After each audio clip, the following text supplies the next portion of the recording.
Understanding that, I know the break was coming, but I didn't want to take this opportunity for granted. I wanted to, play extremely well tonight for our ball club. I wanted us to play extremely well going into the break on a high note, and our team we responded very well.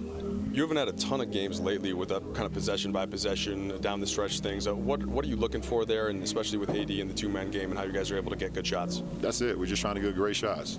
Trying not to play against the shot clock, which we did a couple times, but for the most part, we got really good shots. And when you're able to do that, you always keep the defense at bay. And for the most part, we was able to knock them down, even though it was a back-and-forth game throughout the whole game.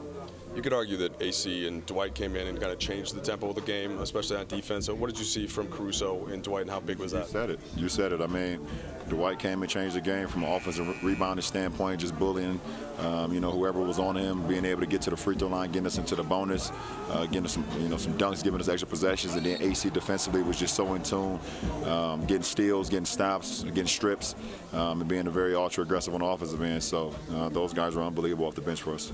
A night like this for AD, continuing his growth process, he has the block on Jokic, he has the threes, it's one of the better teams in the Western Conference. Do you see this as part of his progression this season? I mean, every opportunity that we get to play in a close game versus a tough opponent, it's a learning experience for all of us. It prepares us, for a postseason game where it's going to be back and forth, back and forth. I thought tonight was a playoff atmosphere, both teams being number one and number two in the West Conference, jockeying for position. So, just trying to make plays, whatever it takes, on the offensive end, on the defensive end, and and AD was there, knocking down big threes, getting a block, getting some stops. I got the jump ball as well, just big time. LeBron, with you being injured last year, does that make you, with not making the playoffs, do you feel more on a mission this year did that make you appreciate the game more, not playing last year and not being in the playoffs? No, I don't need an injury to make me appreciate the game. But coming into this season, just very hungry, very enthused, very motivated on trying to put this team in position to be as successful as we can, and also at the end of the day, not ever skipping the process. And that's just my mindset. You mentioned it being 1 versus 2 in the West. How much juice does that add to the matchup on the court, and then by extension, how much more of an exclamation point does it make the victory going into the All-Star? Well, I've been in locker rooms where you're trying to, catch the number 1 seed, and I can probably echo what Coach Malone's speech was those guys are 3 games ahead of us, and if we want to beat the number 1 seed, we got to beat them. They beat us on our home floor before, and let's go get this one. So I had that in my mind, understanding I know what they're thinking over there. I know the dialogue that's probably going over there and saying they want to, try to get a great win versus us, going into the break. So, I just try to counterproduct that by, bringing that same intensity. You've been on teams where, you guys have been the number 1 seed. You've been on teams where, you haven't chased that as hard. Is the number 1 seed a strong goal? You guys have been number 1 almost water-wide. We don't talk about it. We really don't. We just play the game the right way. We don't talk about it. We see the standings. We know what it is, but we don't talk about it. We go out and say, hey, we're the number 1 seed. Let's play. No, we just go play our game.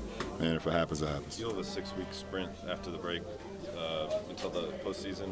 Big picture, what things have you guys done up to this point to make you feel, or what have you done to judge where you guys are at? Well, we are where we need to be. And, we'll come back off the break and get ready for the final stretch of the regular season. But you don't put too much into it. You understand that you play some good basketball on the way. You play some not good basketball, but you want to continue to get better and continue to trust the process. So we look forward to it when we get back and get back on the floor and see how far we can continue to grow. I know you don't talk about it amongst each other, but for you personally, how important do you think it is to have the number 1 seed? We don't talk about it. I don't know. At the end of the day, I think every Western Conference team that will make the playoffs can win on someone else's floor. For us, we would love to play in front of our home fans as much as we can. We love being, with our Laker faithful. But at the end of the day, you go out and play each and every game like it's his own game, and you can't worry about what can happen the following day. You can only live in the present. So, like we did tonight. Having a key role in the All-Star game is a big. It's been part of your career for a long time.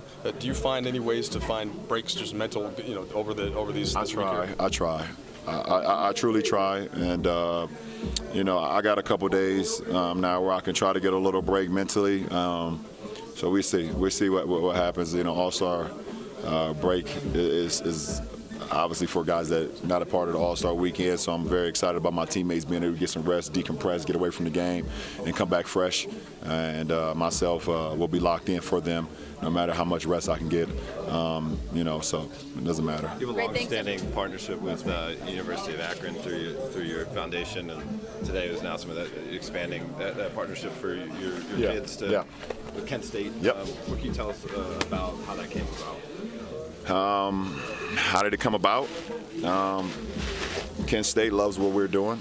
We've always had a great relationship with Kent State and Akron U, and they love what we've been doing at the IPS.